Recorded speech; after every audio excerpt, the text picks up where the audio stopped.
Бүх зүйл Бурханаас эхлэлтэй. Америкийн нэгдсэн улсын Вашингтон ДС хот дахь Энэрл Христийн Монгол чуулган зорилгоор удирдуулсан амьдрал номыг албан ёсны эрхтэйгээр монгол хэлэнд хөрвүүлэн та бүхэнд хүргэж байна.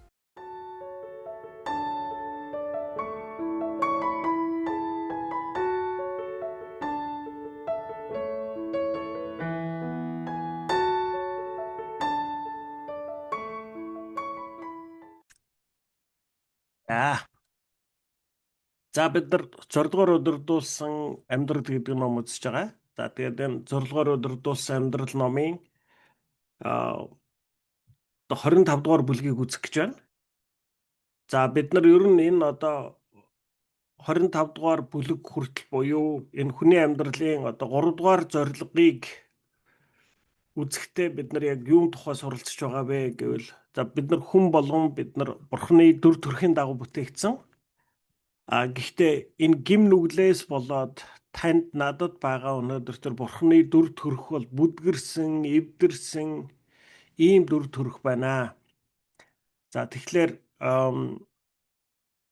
Бурхан биднийг энэ ертөнцид амьдрах хугацаанд тийм ээ Бурхан биднэрт энэ ертөнцид өгсөн бидэнд энэ ертөнцид хүн нэг бүрт өгсөн энэ амьдрах өдрүүдэд энэ амьдрах хугацаанд биднийг бас тэр Бурхан өөрийнхөө анх төлөвлөсөн тэр дүр төрхийн хэлбэрт орж өөрчлөгдөөсэй гэж хүсдэг гэсэн. Тийм ээ. Тэгэхээр бид нар одоо ялангуяа энэ хэсгээр одоо ямар нэг үндсэн зарчмууд ярьж байгаа бэ гэвэл ерөөсөө за Бурханы хувьд одоо та бидний хувь хүний амжилт, ололт эсвэл одоо хэр зэрэг баян амжилттай болж байгаа эднэр бол Бурханд одоо хамгийн нэгдүгээр чухал зүйл нь ерөөсөө биш ээ, тийм ээ. Та бид нар өөрсдийнхөө хүүхдүүдийг одоо ямар мундаг амжилт гаргаж, ямар мундаг өндөрлөгт хүрч байна гэхээс илүүтэйгээр миний хүүхд яг үнэндээ хувь хүний хувьд ямар хүн болж байна, тийм ээ. Бусдыг ойлгодог, энэрдэг, өрөвддөг, ухаантай, тийм ээ. Амьдралын ямар ч асуудал тулгарсан тэр бүгдийг хүлээж авч даван туулж чаддаг. Амьдралдаа таарлах хүн нэг бүрийг яг байгаагаар нь хүлээж авч бас тэр хүн нэг бүрт бас инэрэнгүү хайраар хандах ийм хүн болж байна уу гэдг нь л одоо бидний хувьд эцэг эхийн хувьд хүүхдээсээ хүлээж хардаг хамгийн чухал зүйл юм аа. Тэгэхээр яг түүнтэй ижилхэн Бурханы хувьд та бидний амжилт, энэ ертөнцийн дээрх ололт, энэ ертөнцийн дээрх хүрч байгаа ориглоос илүүтэйгээр Бурхан бас бидний хувь хүний хувьд хэн болж төлөвшөж байгаад л хамгийн гол анхаарлаа хандуулдаг. Өөрөөр хэлбэл Бурхан бидний хүн нэг бүрийг яг одоо ямар зан төрхтэй хүн болоосоо гэж хүснэ. Тэр зан төрхтэй хүн болгохын төлөө чармааж ажилтдаг, тийм ээ. Тэгэхээр одоо хүний одоо зан төрхийг ямар нөхцөл байдал бүрдүүлдэг вэ гэвэл яг тэр зан төрхийн эсрэг нөхцөл байдал тухайн хүн тэр зан чанарыг бүрдүүлдэг гэсэн, тийм ээ. Тэгээ өөрөөр хэлбэл хүнд одоо хүч чадалтай зан төрх хэрхэн суудаг вэ гэвэл хүнд бэрхийг тэ амьдралын хүнд хүчрийг удаан жил үүрч явж ээж хүнд сая одоо хүч чадалтай зан төрх суудаг.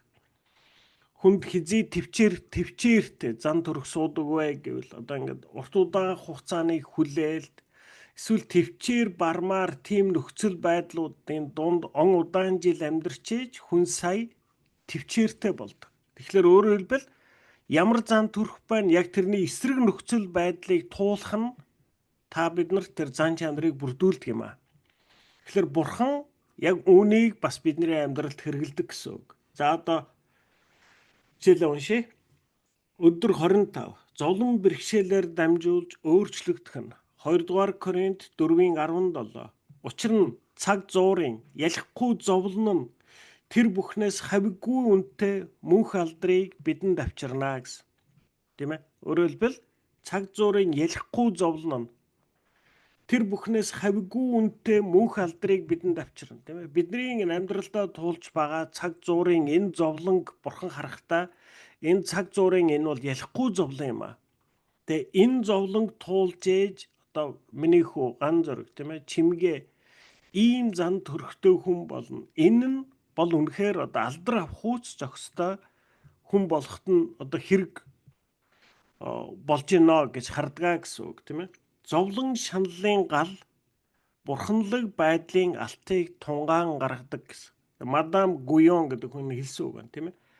Хүний амьдралдаа туулж байгаа зовлон шаналлын гал нь биднийг шатаахад биднээс бурханлаг байдлын алтыг тунгаан гаргадаг гэж. Асуудал бэрхшээл бүрийн ард бурханы төлөвлөгөө зориг оршиж байдаг. Бурхан бидний зан төрхийг өсгөж хөгжүүлэхдээ нөхцөл байдлыг ашигладаг. Үнэн дээр тэрээр биднийг Есүстэй адил болгон өөрчлөх үедээ нөхцөл байдлыг бидний Библи уншихаас илүүтэйгээр ашигладаг. Үүний шалтгаан бол маш тодорхой. Бид нөхцөл байдалтай 24 цагийн турш нүүр тулж байдаг шүү дээ. За тэгэхээр өөрөөр хэлбэл яаж яана? Бурхан та бидний хүн нэг бүрийг Есүстэй адил болгон өөрчлөх гэдэг тийм ээ. Есүстэй адил болгон өөрчлөн гэдэг юу гэхээр Есүсийн зан төрхийг надад танд суулгахын тулд Бурхан ажиллаж байдаг гэсэн. Та бидний хүн нэг бүрийг Бурхан хараад за одоо одноод бол ер нь ийм зан төрх шаардлагатай, ийм зан төрхийг суулганаа. Тийм ээ. Тэгээд хэрэг Бурхан одоо одноод энэ зан төрхийг суулгана гэж шийдсэн бол суулгаж ижил сална. Тийм ээ.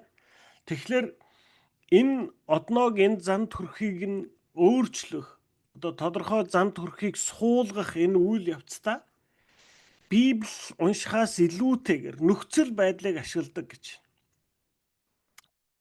Үнэн дээр тэрээр биднийг Есүстэй адил болгон өөрчлөх үедээ нөхцөл байдлыг бидний Библи уншихаас илүүтэйгээр ашигладаг.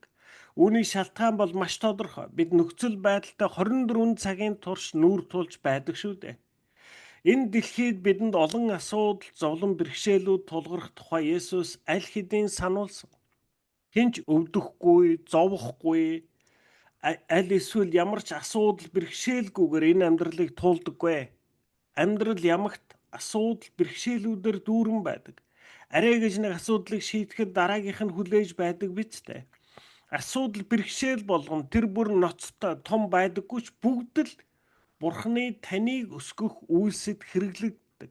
Петр бидэнд хандан асуудал бэрхшээлүүд нь хэвийн зүйл бөгөөд 1-р Петр 4:12-т та нар гал мэт сорилтуудыг туулахдаа бүү гайхан балмагдаарай. Учир нь та нар тохиолдох зүйлс нь хачин хэвийн биш зүйл биш юм шүү хэмээн хэлсэн байна. Бурхан зовлон бэрхшээлүүдийг биднийг өөртөө ортуулахын тулд ашигладаг.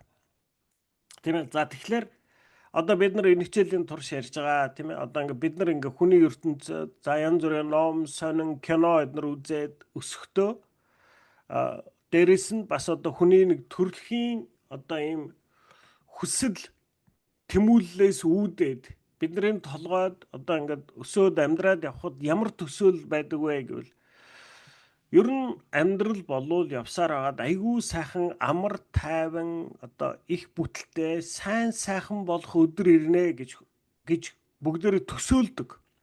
Тэгээ үүнд итгэдэг. Тийм ээ. Тэгээ өөрөөр хэлбэл одоо бид нар ардын үлгэрүүд унших юм бол ингээд хундаг тавихгүй арх угаад хутга тавихгүй мах идээд ингээд 60 жил жаргаж 70 жил суулаач гэдэг юм уу тийм ээ. Өөрөөр хэлбэл явсаар хагаад бүх үлгэрийн үүс дуустдаг байгвал баахан зовлон бэрхшээл туулаад тэгээд одоо амар сайхандаа жаргажээ гэж дуустдаг. За бид нар өөрсдөө ч мэдлэггүйгээр амьдралаас яг үүнийг хүсч хүлээдэг. Тийм ээ. За одоо энийг асуудлыг шийдчихвэл ингээд хүүхэд маань сургууль төгсчүүл ингээд нэг хэдэн төгрөгтэй болчихвол тэгээл нэг амьдрал нэг сайхан болно доо. Амар сайхандаа жаргандаа гэдэг ийм хүсэл төсөөлөлтөөр бид нар амьдардаг. За энэ бол зөвхөн хүний хүсэл юм аа. Бодит амьдрал дээр ийм зүйл ерөөсөө байхгүй. Тийм ээ? Бидний энэ дэлхийд амьдрчил байхад бидний амьдралд асуудал, зовлон, бэрхшээлүүд дандаа байх болно. Тийм ээ? Тэгэд энэ нь шалтгаантай. Яаж юм гинэ? Энэ зовлон бэрхшээлүүд болвол бидний зан төрхийг бүрэлдүүлэхэд хэрэглэгддэг хамгийн Бурханы хэрэгэлдэг хамгийн том хэрэгсэл юм аа. Тийм учраас тийм ээ асуудал бэрхшээл болгон тэр бүр ноцтой том байдаггүй ч бүгд л Бурхны таныг өсгөх үйлсэд хэрэглэгддэг. Тийм ээ. Тэгэхээр бид нар нэгдүгээрт хамгийн түрүүнд нэг одоо ийм худал хүлээл төсөөллөөс салах хэрэгтэй. Энэ ертөнцийн дээрх одоо хүний амьдрал болвол айгүй сайхан амар сайхандаа жарганаа. Тэгээд л гоё амьдарч эхэлнэ гэж хүлээж байгаа бол тэр юм хизээж тохиолдохгүй. Энэ ертөнцийн амьдрал бол асуудал, бэрхшээл, зовлон, эдгээр зүйлсүүдээр үргэлж дүүрэн байх бол. Тийм ээ, дандаа байна. Нэг асуудлыг шийдсэн ч дараагийн асуудал гарч ирнэ. Хүмүүстэй харилцаач гэсэн тийм ээ. Би одоо уртлын хичээлүүдээр хэлж байгаа тийм ээ. Таныг хүн доромжлох, буруу ойлгох, гүтгэх тийм ээ. Буруу зөрүүгээр таныг одоо ингээд гүтгэж ярих тийм ээ. Таныг доошоо хийх, доромжлох, нэр хооч өгөх, тэр үтгэл зодож нүдэх, дээрлэх тийм ээ. Ийм зүйлс бол тохиолдно. Ерөөсө тохиолддоггүй зүйл биш. Энэ бол бид нар нүгэл гэмтэн ертөнцид амьдарч байгаа учраас биднэрт ийм асуудлууд бол тохиолдно. Хүнтэй харилцаан дээр өчнөө асуудлууд тохиолдно. Амьдралд ч зөндөө тохиолдно. Тэгэд биднэрт харин нэг сайн мэдээний юу вэ гэхээр Бурхан энэ бүгдийг ашигладаг. Бурхан таны амьдралд тохиолдож байгаа нэг ч зовлон асуудлыг хоосон өнгөрөөдөг. Тэр бүгдийг ашиглаж таны зан төрхийг бүрдүүлэхийн төлөө ашигладаг. Бас яадаг гинэ? Бурхан зовлон бэрхшээлүүдийг биднийг өөртөө ойртуулахын тулд ашигладаг. Библиэд Дуулал 34:18-д эзэн зүрхэн эмтэрсэн хүмүүстэй ойрхон байдаг бөгөөд сүнсэн нэцлэгдсдгийг авардаг хэмээн бичсэн байна. Таныг зүрх сэтгэл шархалсан, хаягдж орхигдсон мэт ганцаардаж, ямар ч сонголтгүй мэд санагдсан, ихээр зовн шаналж буй амьдралын тань хамгийн хар бараан өдрүүдэд л та ганцхан Бурхан өөд ханддаг ба энэ үеийн түүнийг дээдлэн хүндлэхүй тань хамгийн үнэн чин сэтгэлийнх байдаг. Зовн шаналх үедээ л бид жинхнээсээ, чин зүрхнээсээ үннээр Бурханд хандан залбирч сурдаг. Зовн шаналж байх үед бидэнд хуурамч өнгөцөөр залбирахч хүч тэнхээ байдаггүй. Амьдрал ямар ч асуудал бэрхшээлгүй цэцгэлж байх үед бид Есүсийн тухай мэдэж, түүнийг дуурайж, түүний үгийг иш татаж, түүний тухай ярьдаг. Харин зөвхөн зовн шаналхтаа л бид Есүсийг үнэхээр таньдаг хэмээн Johnny Erickson таадаа бичсэн. Бид өөр замаар биш. Харин зовлон шаналл туулж байж л Бурханы талаар таньж мэддэг зүйлс байна. Бурхан Йосефийг шоронд хоригдохоос, Даниэлийг арслангийн нүхэнд шидэгдэхээс, Иремяг шавар шавхаа дүүрсэн нөөцлөрлөө хаягдахаас, Полыг 3 удаа усонгоцны сүрлээс, 3 еврей залуусыг дүрлсэн галтай зуух руу хаюулахаас хамгаалж чадхал байсан. Гэвч тэр тэгээгүй юм. Тэрээр эдгээр бэрхшээлүүдийг тэдэнд тохиолдохыг зөвшөөрсний үр дүнд л тэр хүн нэг бүр Бурханд илүү ойртсон билээ. Тийм ээ. Тэгэхээр та бидний амьдралд тохиолдож байгаа зовлон бэрхшээлүүд бол биднийг Бурханд ойртоход тусалдаг. Тийм ээ. Тэгээ хэлж шít. Одоо бид нар бүгдээр яг үнийг мэдж байгаа. Таны амьдрал ямар ч асуудал бэрхшээлгүй цэцгэлж байх үед бид Есүсийн тухай мэдээж, түүнийг дуурайж, түүний үгийг иш татаж, түүний тухай ярьдаг. Харин зөвхөн зовн шаналхтаа л бид Есүсийг үнэхээр таньдаг гэж Johnny Erickson таадаа гэдэг хүн бичсэн гэдэг. Би та нарт энэ өмнө нь Johnny Erickson гэдэг энэ эмэгтэйн тухай ярьж байсан тийм ээ. Манай энэ хажууханд байдаг Балтимор гэдэг хотод ойрхон амьдарч байсан. Тэгээд нэг удаа ус руу өсөрч ороод усанд шумбаад тэгээд толгоогоор одоо голын ёроол мөргөөд тэг хүзүүгөө хуулчихсан. Тэгээд насан турш ингээ хүзүүнөөсөө доош хөдөлгөөнгүй тим эмхтэй гар нь ажилдаггүй тэгээд тэрэгэн дээр суудсан. Тэг амандаа ингэж биер зууж агаад зураг зурдаг тийм ээ. Ингээд тэгээд энэ хүн яг энэ амьдралаар явж байхдаа тийм ээ. Бурханд хамгийн гүнзгий итгэсэн. Тэгээд маш олон хүмүүс Бурханыг таниулсан. Тэгээ хожим нь одоо энэ анхных нь нэр нь бол угаасаа Johnny Erickson гэдэг нэртэй хүн байхгүй юу. Тэгээд сүүлдээ Япон хүнтэй суугаад тэр хүнийхээ угийг аваад Johnny Erickson таадаа гэдэг ийм нэртэй эмэгтэй. Тэгээд энэ хүн одоо хэлж байна юм ээ. амьдрал ямар ч асуудал бэрхшээлгүй цэцгэлж байх үед бид Есүсийн тухай мэддэг. Есүсийг өөрийг нь мэддэг. Түүнийг дуурайж, түүний үгийг иш татаж, түүний тухай ярьдаг. Харин зөвхөн зовн шаналгатаа л бид Есүсийг үнэхээр таньдаг хэмээн Джон Эриксон таада бичсэн. Бид өөр замаар биш, харин зовлон шаналл туулж байж л Бурхны талаар таньж мэддэг зүйлс байна. Тийм ээ? Тэгэхээр бид нар бодохдоо одоо ингээ хүн юм чинь тийм ээ. Бидний амьдрал зовлон, асуудал, бэрхшээл тохиолдох муухай гэж бид нар боддог. Тэгээ бидний амьдралд ерөөсөө зовлон, асуудал, бэрхшээл тохиолдох ёсгүй юм шиг. Тэрвээ Бурхан надад хайртай юм бол надад миний амьдралд энэ асуудал, бэрхшээл, зовлон зөвшөөрөхгүй. Тэгээ надад нэгэн ийм зовлон, асуудал, бэрхшээл тохиолдож байгаа бол Бурхан надад нэг дургүй байна. Эсвэл Бурхан надад хайргүй байна. Эсвэл ерөөсөө Бурхан байдаггүй юм байна гэж хүмүүс бид нар ханддаг. Тийм ээ? Энэ бол дандаа хүн төвтэй үзлүүдийн үр дүн юм аа. Тийм ээ? Харин Бурхан биднийг тийм ээ? Бурхан бид нар одоо тэр хамгийн анхны зарчмыг л гүн гүнзгий ойлгуул тийм ээ? Бурханы хувьд миний ертөнцийн дээрх амьдралын тав тух, амжилт, баян тарган цатгалан байгаа. Эсвэл хэр зэрэг өндөрлөгт хүрч байгаа нь Бурханы хувьд хамгийн нэгдүгээр чухал зүйлсүүдийн нэг нь ерөөсөө биш ээ. Бурханы хувьд таныг намайг харахтаа яг хувь хүний хувьд хэн болж яг жинхнээс яг одоо ганц зураг дөхөнийг бариад бол энэ хүн яг үнэндээ ямар хүн болж байна гэдг нь л Бурханд чухал байдаг. Тэгэхээр Бурхан үүн дээр л ажилладаг. Тэгэхээр бидний амьдрал тохиолдох асуудал, бэрхшээл, зовлон, тийм ээ, элдв садаа бол нэгэнч хоосон өнгөрдөхгүй гэсэн үг. Энэ бүгдийг Бурхан мэдэж байдаг. Тэгээ Бурхан энэ бүгдийг та бидний сайнны төлөө өөртөө ортуулахын тулд биднэрт бас тэр тодорхой зам төрхүүдийг суулгахын төлөө ашигладаг гэсэн үг. Тийм ээ. Тэгэд Бурхан хэрв одоо Йосеф хэрв шоронд хоригдоогүй бол Йосефт яг тэр зам төрх нь бүрлдэхгүй байх байсан. Тийм ээ. Заавал тэрнийг туулж байж ойлгодог зүйлс гэж байна. Та нар өөрсдөө амьдрал дээрээс ч мэдж байгаа шүү дээ. Одоо ингээл би ярьдаг тийм ээ. Манай хүү явж байгаа ёо өстө өлсөж гинэ гэл тийм. Өлсөхдөө бүр одоо ингээл баг өлбөрч үхлээ гэдэг үгийг хэрэглэж байгаа. Англиар бараг л одоо би өлбөрч үхлээ гэдэг.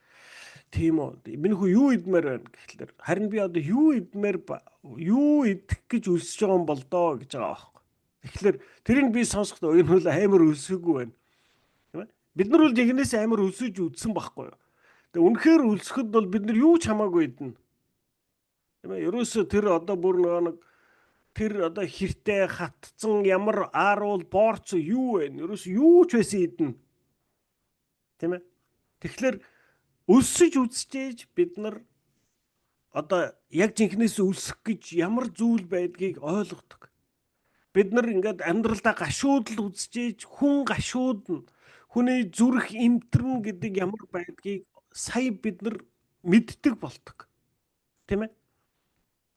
Тэгэхээр энэ бидний амьдрал тохиолдох зовлон бэрхшээлүүд нь тийм ээ. Өөрөөр бидний хизээч ойлгож, мэдэж, тийм ээ, биднэрт суухгүй тэр зам төрх хараа хандлагыг биднэрт суулгадаг. Тэгэхээр ерөөсөө тэр амьдрал тохиолдож байгаа асуудал, зовлон, бэрхшээл бол муу зүйл биш юм аа. Тийм ээ. Энэ бол харин ч сайн. Яг энэ зүйлийг л би туулж байж ойлгодог, мэддэг, ухаардаг, өөрчлөгддөг. Тийм ээ.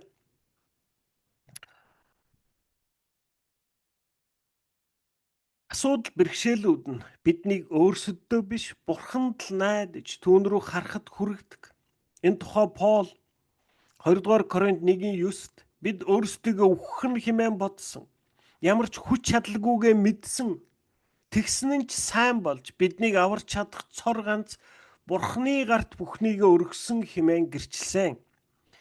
Ганцхан авралчин л Бурхан болох үед л бид үнэн дээр Бурханаас өөр юу ч бидэнд хэрэггүй юм байна гэдгийг ойлгодог. Тийм ээ.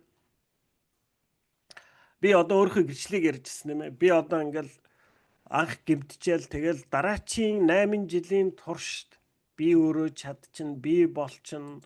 Би яаж хийж байгаа л одоо хөл дөрөө явдаг болчихно гэл ингээл чармаагаал байсан. Ноцолтоол байсан. Яваад ерөөсөө миний би сайжраг улам муудсан. Тэгээ сүүлдээ ингээд бүр байнгын өрөвсөлд автна, байнга нэг өдөр гарчвал 2-3 өдөр хэвтэн. Ерөөсөө би сайжрахгүй, улам муудаад. Тэгэд эцсийн үр дүнд явсаар байгаад одоо надад ямар байдал үүссэн бэ гэхлээр за одоо ерөөсөө ингээд би бол ер нь бол миний бие сайжрахгүй юм байна. Ер нь би бол одоо ингээд хизээч эрүүл хүмж болохгүй юм байна, тийм ээ. Тэгээ одоо хэрв одоо ингээд би бол өөрөө чадахгүй юм байна гэдгийг би одоо 8 жил яваад нэг юм ингээд одоо тэр зөрүүд бардам зан маань нэг нэгээр хуглагдаж нуглагдсаар байгаад, тийм ээ. Тэгээд эцэст нь одоо ингээд би бурхны өмнө очиж чинь. Яагаад тэр одоо 8 жил тийм урт удаан хугацаанд байсан бэ? Тийм магадгүй одоо миний бардам зан. Нөгөө талаас одоо миний социализмын үед өссөн тэр үзэл суртлаас бас болсон. Тийм ээ. Социализмын үед бид нарыг юу гэж өсгсөн бэ гэхлээр хамгийн арчаагүй хүн л бурханд итгэдэг юм аа гэж. Тийм ээ. Хамгийн арчаагүй сул дорой хүн л бурханд итгэдэг. Бид нар яг л ийм үзэл суртал донд өссөн. Тийм учраас би бурхан руу хандъя гэх болгонд л ингээд ямар ч арчаагүй сул дорой өчүүхэн хүн болчихж байгаа юм шиг. Тийм учраас би ерөөсөө хандаж чадахгүй. Тэгэд явсаар байгаад одоо ингээд би 8 жилийн дараа үнэхээр бүр хамгийн доод зэгтээ хүрэхэд за ер нь бол ингээд би бол чадахгүй юм байна гэдгийг би ингээд бүр ясандаа тултал ойлгоод тэгээд за үнэхээр бурхан гэж байдаг бол гэж би бурханд хандаж залбирсан. Тийм ээ. Тэгэхээр яг саяны үйлбэр асуудал бэрхшээлүүд нь биднийг өөрсөдөө биш бурханд л найдаж түүн рүү харахад хүргэдэг. Тэр 8 жилийн турш миний бие сайжрахгүй улам муудсан нь намайг өөрлөгөө биш харин бурхан руу л хандахад хүргэсэн юм аа. Тийм ээ. Ганцхан авралчин л бурхан болох үед л бид үнэндээ бурханаас өөр юу ч надад бидэнд хэрэггүй юм байна гэдгийг ойлгодог.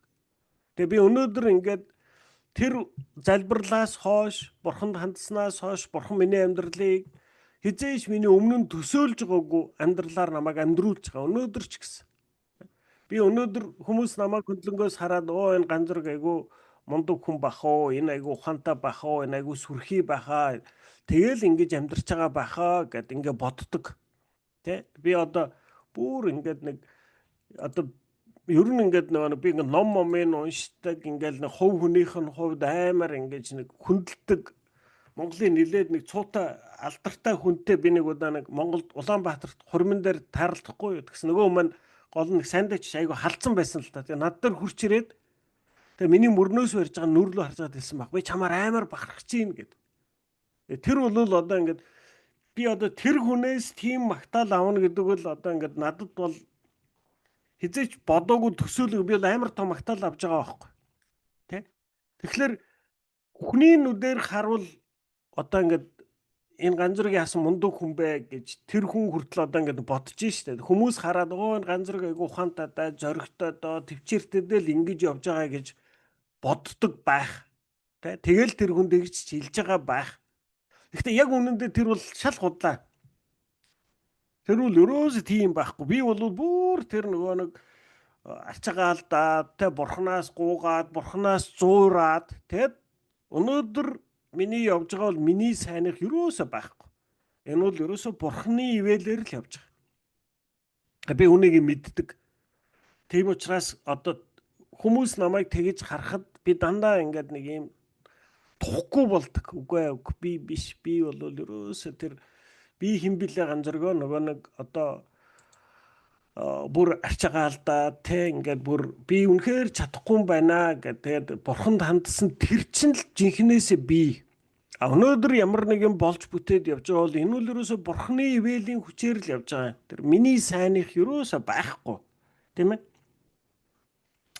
Тэгэхээр бид нар бол яг нэг зүйлийг хатуу ойлгох хэрэгтэй.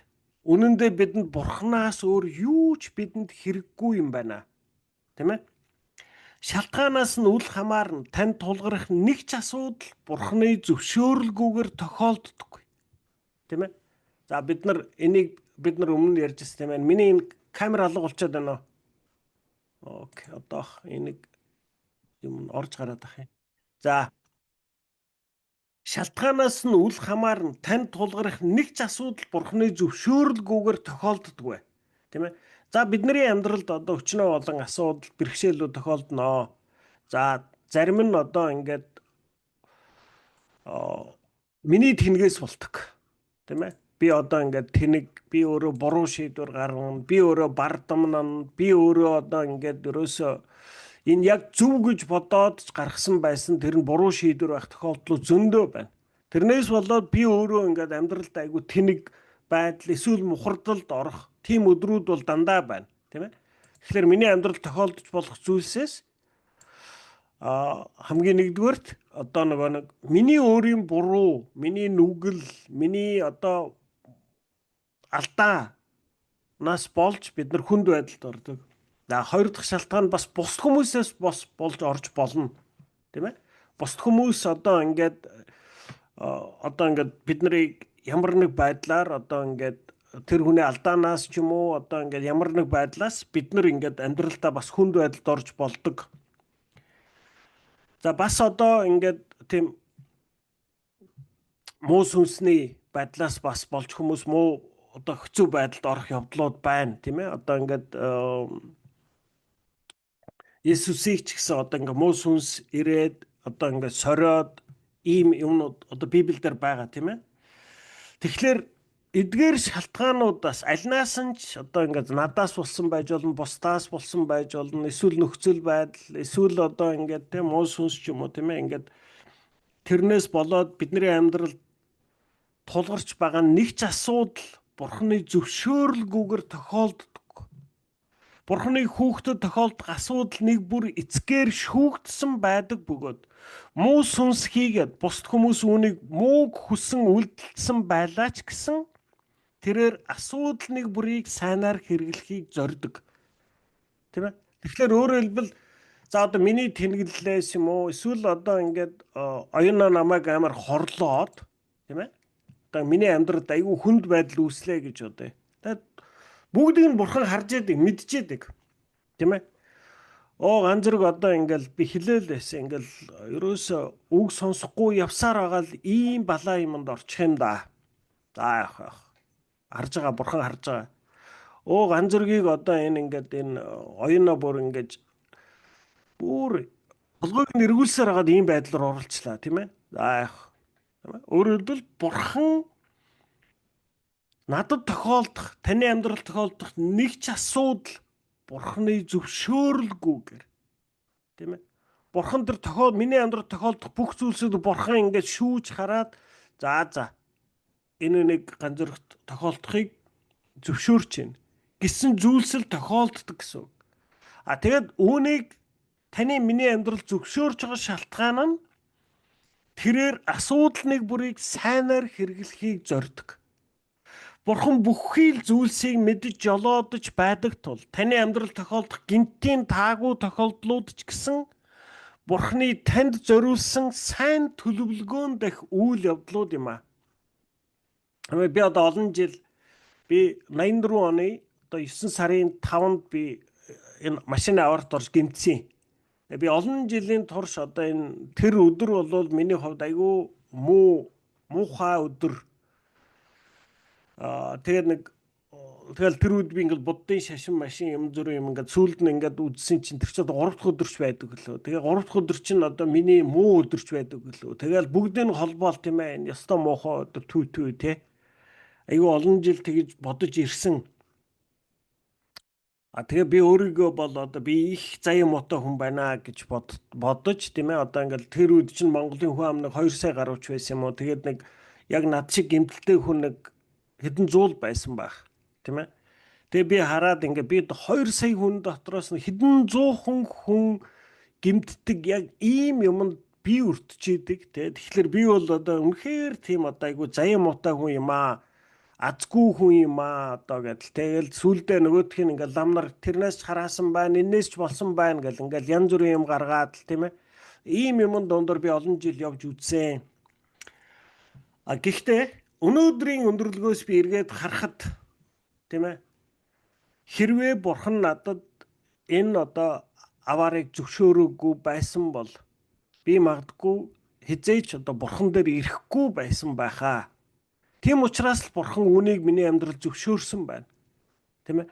Тэгэхээр одоо нэг Библиэлд байдаг шиг нэг хөлчин чамайг бүдрүүлвэл тэр хөлөө одоо ингээд нэг таслаад хаяа чи тийм ээ. Хоёр хөлтэй тамд орсноос нэг хөлтэй чи ингээд бурханы хажууд очисон чинь дээр гэдэг. Тэгэхээр энэ зүйл болвол тухайн үедээ хэцүү. Өнөөдөр ч гэсэн тийм их амар одоо сайхан биш гэсэн чиг эндээс үүнийг миний амьдралд бурхан зөвшөөрөөд тэгээ эндээс сайнны үр жимсийг гаргасан. Намайг өөрийг нь бурханыг таньж мэдэх, бурхан намайг өөрийн харьяат гэж өөртөө татаж авсан. Тийм ээ. Тэгэхээр бурхан бүхий л зүйлсийг мэдж жолоодож байдаг тул таны амьдралд тохиолдох гинтийн таагүй тохиолдлууд ч гэсэн бурханы танд зориулсан сайн төлөвлөгөөнд дэх үйл явдлууд юм аа. Учир нь амьдралын тань өдөр бүр таныг төрхөөс ч өмнө бурханы хуанлын дотор бичигдсэн байсан тул тань тохиолдож буй бүхэнд сүнслэг учир холбогдол байгаа гэсэн үг бүхий л зүйлд шүү. Тийм ээ. Тэгээ одоо ингээд бид нар та нарт ярьсан юм одоо ингээд одоо түрүүчийн 7 хоногт одоо манай найз үлзий ингээд нас орсон. Тэгээ бурхан руу явсан. Тэгээд өнөөдөр би эргэж хараад тэрийг юу гэж харж байна гэвэл бурхан ингээд тэрийг одоо ингээд яг хүний нүдээр хүний эрх ашигын үүднээс харуул айгүй одоо хүн нас бараад одоо ингээд эхнэр нь нөхрөө алдаад тийм ээ эсвэл одоо хүүхдүүд нь аавгүй болж байгаа болвол айгүй хүнд хэцүү зовлон тийм ээ нөгөө талаас нь өөрөөр хэлбэл одоо манай найзыг бурхан харж агаад одоо би өөртөө амнаа. Одоо миний хүн ингээд айгүй удаан өвчтэй айгүй удаан ингээд эмнэлэгт хэвтээд ингээд өвдөөд зовоод сүүлдээ манай найз ингээд бараг 4 цаг тутамд ийм өвчин намдаагч айгүй хүчтэй өвчин намдаагч уудаг. Тэг би энэ тэгж их өвдөжээс. Тэгээ бурхан хараад үгүй би одоо хүүхдээ өөртөө амнаа. Одоо энээс цаашаага ингээ өвдөхгүй, зовохгүй тийм ээ. Ийм шаналхгүй болгоно гэд авсан гэж бид нар одоо би харж байна. Тийм ээ. Бид нар өөрөөр хэлбэл хүний нүдээр харуул хүнд хэцүү эмгэнэлтэй үйл явдал байлаа ч гэсэн тийм ээ энэ тохиолдох таагүй зүйлүүд ч гэсэн бурханы танд зориулсан сайн төлөвлөгөөн дахил үйл явдлууд юм аа.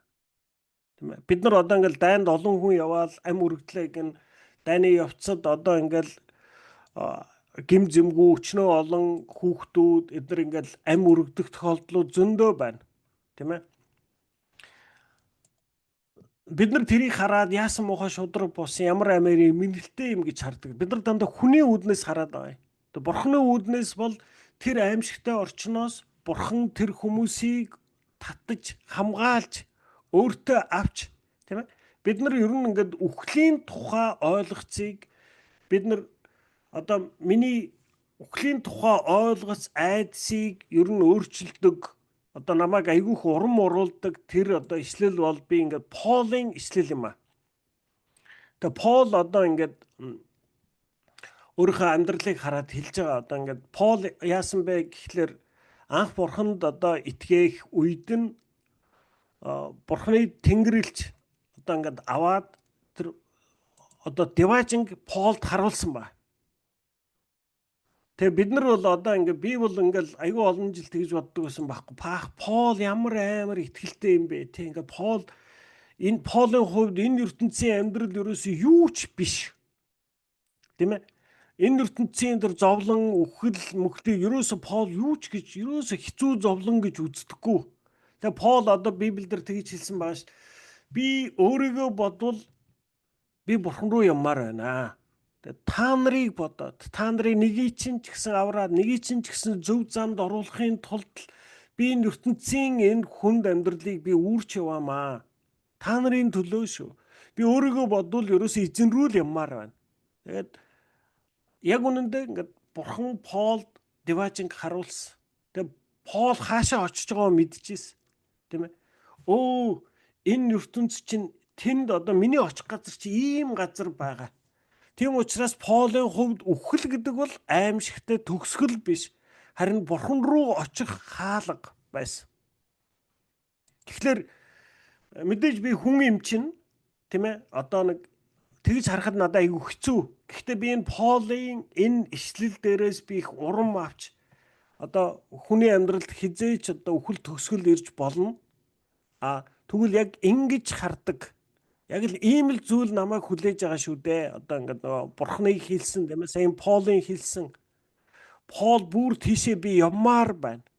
Ерөөс энэ ертөнцид баймааргүй байна гэж хэлэхүүц тийм газар биднийг хүлээж байгаа гэдгийг энэ нь надад их урам өгдөг ишлэл тийм ээ. Тэгэхээр бид нар таны амьдралд үхэл, хагцал, зовлон, өвчин юу ч тохиолдож байж болно. Магадгүй таны өнөөдөр одоо таны миний ч өнөөдөр өвдөж байгаа өвчин магадгүй биднийг маргааш бурхан руу аваачих тийм ээ. Бидний одоо энэ амьдралын төгсгөл болох шалтгаан болж байж магадгүй тийм ээ. Байж болно. Гэсэн чиг хэрв та бид нар үнэхээр бурханд итгэдэг, бурханы хайртай хүүхдүүд бол энэ бол муу зүйл биш, харин биднэрт сайн сайханд очих бидний цаг хугацаа юм а. Энэ ертөнцийн дээрх бидний амьдралын төгсгөл бол бидний жинхэнэ төгсгөл биш. Харин бидний бурхны хажууд амьдарч эхлэх жинхэнэ амьдралын эхний өдөр байх юм а. Тийм ээ?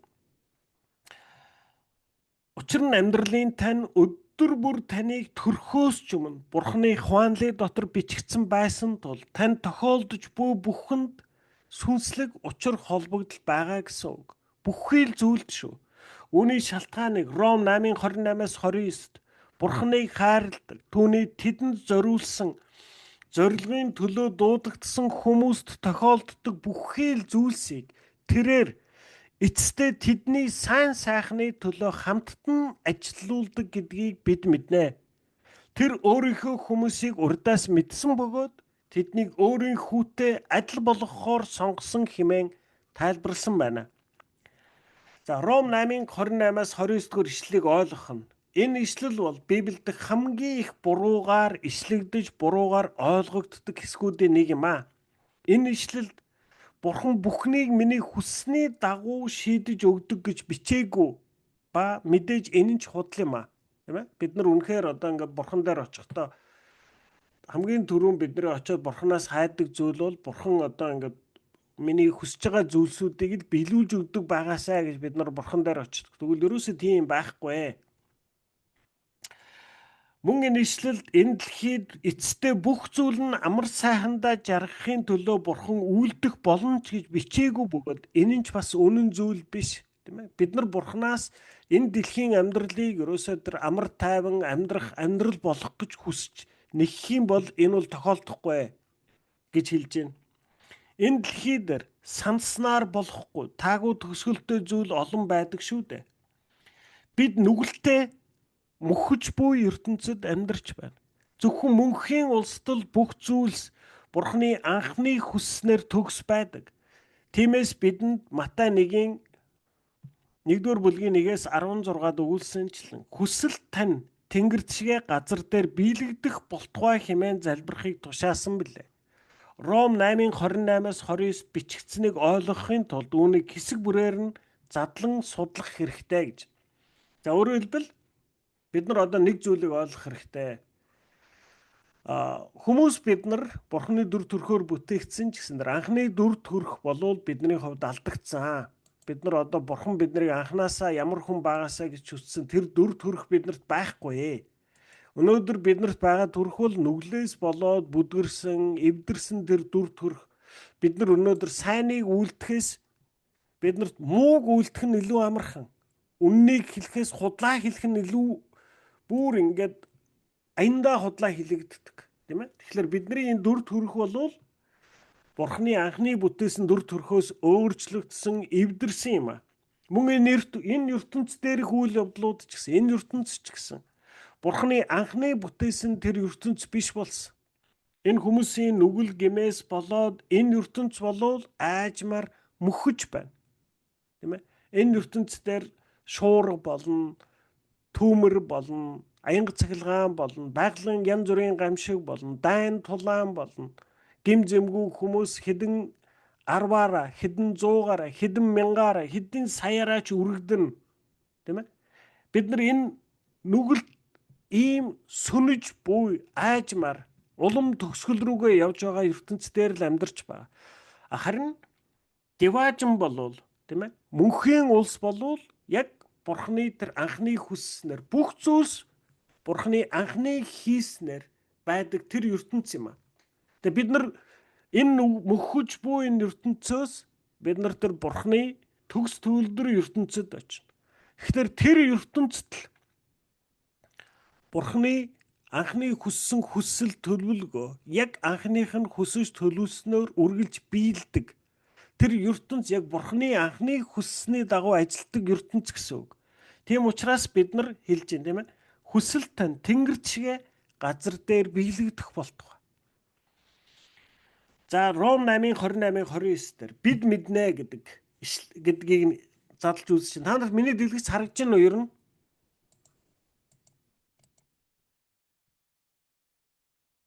За байцаараа камер алга болсон байна гэж. Одоо би камера нэг салгаад залгаах юм. Өнөөдөр нэг л тасраад болохгүй. Хоёрдугаарт миний дэлгэц харагдаж байна. Энэ нөгөө номны хуудас харагдаж байгаа харагдахгүй юу?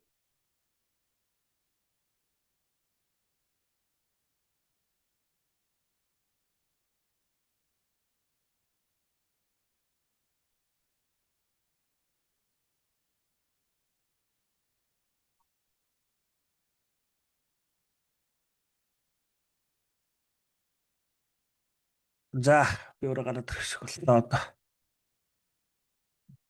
За screen share харагдаж байгаа юм байна тийм ээ. За бид мэднэ гэд. Одоо бид нар Ром 8:28-аас 29-ыг өгүүлбэрээр нь одоо хэсэг хэсгээр нь задлж үзэх гэж байна. Эхлээд дахиад нэг уншия. Бурхныг хайрладаг. Түүний тэдэнд зориулсан зорилгын төлөө дуудагдсан хүмүүст тохиолддог бүхий л зүйлсийг тэрээр эцэстээ тэдний сайн сайхны төлөө хамттан ажилуулдаг гэдгийг бид мэднэ гэсэн. Тэгэхээр бид мэднэ. Хэцүү зовлон бэрхшээлтэй цагт бидний итгэл найдвар нь эерэг бодол хүсэн мөрөөдөх хийгээд төрөлхийн өөдрөг үзэлдээр суурилдаггүй. Харин бидний итгэл найдвар нь Бурхан энэ дэлхий дээрх бүх зүйлсийг мэдэж жолооддог бөгөөд тэрээр бидэнд хайртай гэдэг тодорхой үнэн дээр тулгуурлаж байгаа билээ. За одоо ингээд бид нар та нар энэ ертөнцийн одоо энэ асуулуудаа одоо ялангуяа ингээд сүүл энэ сошиал медиа дээр үндэслээд маш олон одоо ингээд амьдралын коуч эднэр гэсэн хүмүүс гарч ирсэн. За тэгээд тэр хүмүүсийн одоо ингээд ярьж байгааг сонсох юм бол дандаа чи айгүй эерэг бай одоо ингээд те ер нь ингээл чи ер нь ялангуяа сүулт одоо тийм чи юу хүсч юуг итгэн тэр чин биелд юм аа. Чиний одоо бодол сэтгэл чинь бол одоо сорон зүүн мэтээ. Тэгээ одоо яг тэр юуг чи хүсээд өөрийгөө чи одоо ингээд баян болцсон гэдэл баян болно гэдэгтээ ингээд бүр амар итгээд ингээд чин сэтгэлээсээ төсөөлж чадах юм бол чи яа харахгүй ингээд баялагийг өөртөө татсаар байгаа баян болноо гэсэн нэг иймэрхүү одоо ийм сонсоход их сайхан мөртлөө худлаа зүйлсүүд маш их заадаг, сургадаг. Тэгээд тэрнийг тойрсон маш их одоо үлгэр домог мэт ярианууд дэлгэрсэн. За. Тэгэхээр яаж вэ? Хэцүү зовлон бэрхшээлтэй цагт бидний итгэл найдвар нь тэр эерэг бодол хүсэн мөрөөдөх хийгээд аливаад өөдрөг хандах үзэл дээр суурлахгүй. Тийм ээ? Бидний амьдрал хүнд хэцүү байдал тохиолдоход бид нар юунд найдана гинэ? Бурхан энэ дэлхий дээрх бүх зүйлсийг мэдэж жолооддог, тийм ээ. Надад энэ зүйл тохиолдож байгааг Бурхан мэдэж байгаа. Миний сэтгэл санаа яаж хямарч, яаж шаналж, яаж зовж Намайг ямар хүнд хэцүү байдалд байгааг Бурхан мэдэж байгаа. Тийм ээ? Тэгээд яг ийм хүнд хэцүү байдалд орохлоор бид нар дандаа боддог тийм ээ. Одоо ингээ Бурханы би ер нь Бурханы дургуг хүргэсэн байхаа. Тэгээ Бурхан ер нь надад дургуун хүрээд ер нь намайг ингээ шийтгэхэд байгаа байхаа. Тэгэл бид нар одоо энэ энэ хүнд хэцүү байдлаа өөрчлүүлэхийн тулд Бурханд гимшиж залбирч эхэлдэг. Бурхан минь ээ би одоо ингээд одноод айгуу дургу байгаад одноог дотроо тгийж бодсон. Тэрнийг уучлаарай гэл ингээл эхлээл том нүглүүдэд зүгээл сүлдээ жижигүүдийн ч түүгээл тэгээ гимшээд ингээд намайг гимсчихлээр Бурхан намайг шийтгэж байгаа юм чинь. Тэгээ ингээ уучлаарай гэдээ ахлаар за уучлаад надаа ингээд намайг энэ хэцүү байдлаас гаргаад өгчих байхаа гэж бид нар ханддаг. За тэгээ бид нар энэ дэр нэг зүйлийг хатуу ойлгох хэрэгтэй. Бурханы надад хайртай байгаа нь миний сайн хүүхэд байна. Бурханы сайн хүүхэд нь байна уу? Муу хүүхэд нь байна уу? Дуулууртай хүүхэд нь байна уу? Дуулуургүй хүүхэд байна уу гэдгээс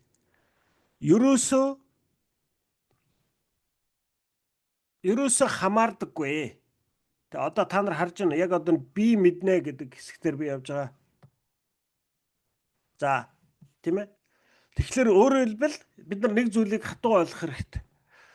Энэ дэлхий дээрх бидний маш олон хүмүүстэй хоорондоо харилцаа болвол ийм нөхцөлтэй байдаг. Тийм ээ? Одоо ингээд би сайн байвал хүмүүс надад сайнаар хандан, намайг одоо муу байвал хүмүүс надад дургу болдог. Тийм ээ? Тэгвэл Бурхантай харилцаа болвол ерөөсөө тийм биш ээ. Бурхантай харилцаан дээр нөхцөл байдаггүй. Ерөөсөө намайг сайн учраас Бурхан надад хайртай байгаа юм биш. Тэгээд муу байхлаар Бурхан надад дургу болчдөг ч юм биш. Тийм ээ? Та нар одоо өөрсдөө хүүхдийг бодлоо. За та нар өөрийнхөө хүүхдийг одоо ингээд үгэнд нь ороод л байвалгүй миний энэ хүүхэдгөө минь сайн хүүхэд шүү гэл улам хайртай болоод үгэнд чи орохгүй болохоор энэ мүү өстө дургу өргсөн бацаа шүү нэрэ энэ мүү бацааныг өстө шангалнаа. Энэ мүү ер нь хүүхдээ биш болгоноо. Ерөөсөө энэ хүүхдийг ер нь гэрээсээ хөөгөө явуулчаа гэдэг тгийж ханддаг эцэг их гэж байдаг. Харин чиг эцэг эхүүд хамгийн бүтлэггүй, хамгийн болохгүй байгаа хүүхдийнхээ хойноос л бүр үргэлж сэтгэлэн зовдөг, үргэлж хойноос нь чармайдаг. Харин ч бүр болж байгаа хүүхдээсээ илүү болохгүй байгаа хүүхдийнхээ хойноос бүр үхэн хатан зүтгэдэг. Тийм ээ? Одоо яг тэрний жишээг ингээд та нар тэр юуг санаж байна уу? Төөрсөн хүү эргэж ирсэн гэдэг дээр харж байгаа. Тийм ээ? Нэг нь сайн хүү байгаа шүү дээ. Тэгээд нөгөөх нь одоо өөрийг хаяад явцсан хүүхэд. Тэгээд хаяад явцсан хүүхэд нь эргээд ирэхэд тэр одоо аав ямар их баярлж байна. Тэгсэн чинь нөгөө сайн хүүхэд нь гомдож байгаа ш. Намайг сайн байхад одоо ингээд хон мөн одоо ингээд хураг шиг алаад идэх зөвшөөрдгөө мөртлөө энийг тэнүүлчих юм ирэхлээр одоо ингээд хайрлаад байна гэд тий. За тэгээд Библиэлд өөр бас ишлүүд байгаа тийм ээ ингээд 100 хонтой хүн байжгаад нэг нь алга болчихлоор нөгөө 99-өө орхичоод нэгийг олж ирдэг гэж.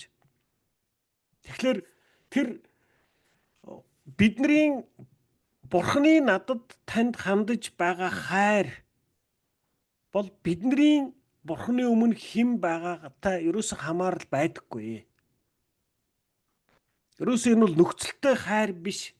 Тийм учраас бид нар одоо хичнээн буруу муухай нүгэл хийгээд ийм хүнд хэцүү байдалд орсон ч гэсэн мэдээж гимших нь зөв, тийм ээ?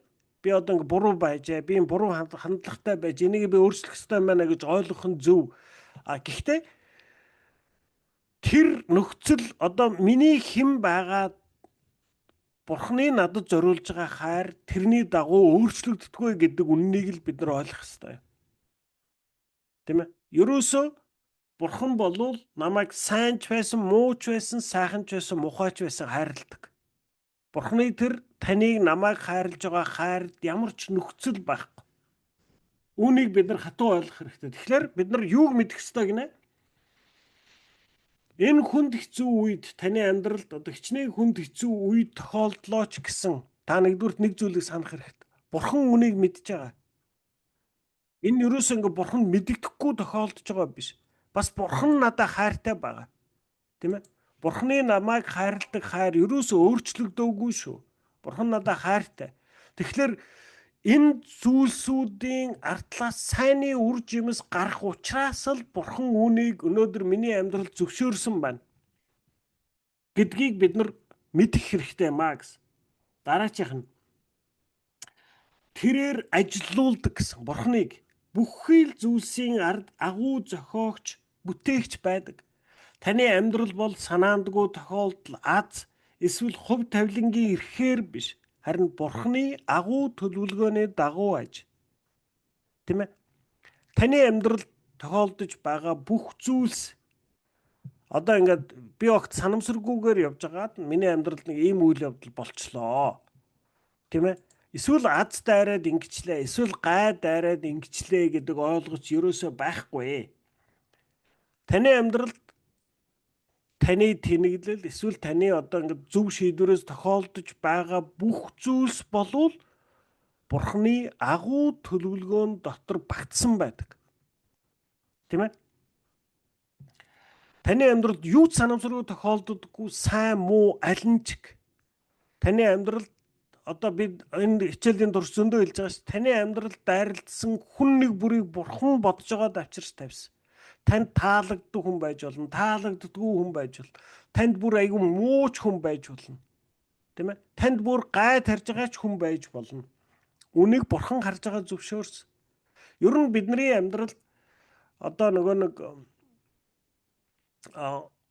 бид нар өөрсдөө л ингээл нэг дандаа сайн хүмүүстэй л харилцаад л амьдрмаар байна л гэд бодоод байдаг. Дэлгэцэн гүүхгүй нэг слайд дээр зогссон байна гинэ. Энэ чиний одноог нь дэлгэц гацчаад байгаа юм болов уу? Минийх гацчаад байгаа юм болов уу? Энэ би одоо тэрээр Бурхан ажилуулдаг гэдэг хэсэгтэр байж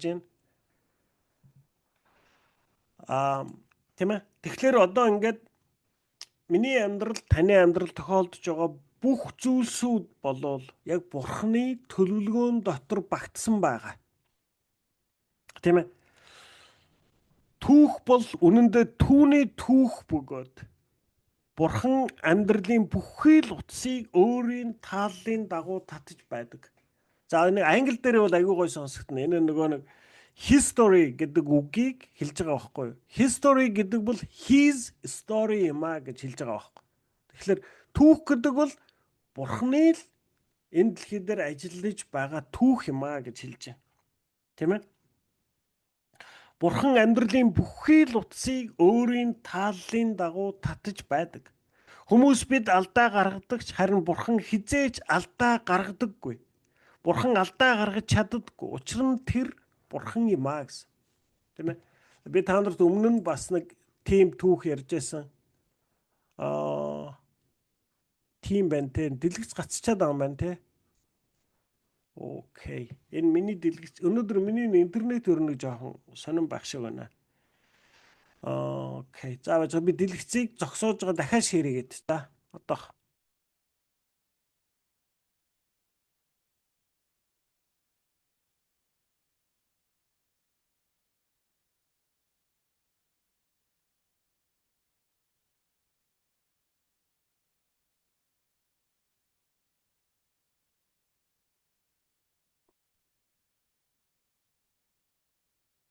Одоо харагдаж байна уу?